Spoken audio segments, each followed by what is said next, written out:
How to loop video in CapCut. Let's get started. Launch your CapCut. Now click on the option of New Project. Now select the video that you want to loop. Click on Add. Now click on the video that you have selected. Now at the bottom you're going to find different options. Scroll to the right. You'll find the option of Duplicate. Once you find that option, you have to click on it. After you duplicate the video, now select the duplicated video. Scroll to the right, you'll find the option of reverse. Click on it. With that, you have just reversed this video. Now select the original video and then again duplicate it.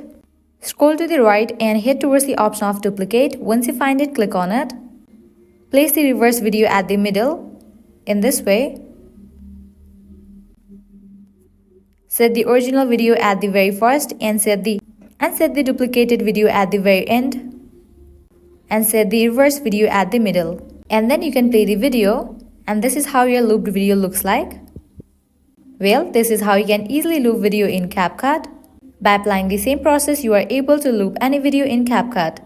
At the end, if you guys find this video helpful, don't forget to like, share and subscribe to our channel. Thank you.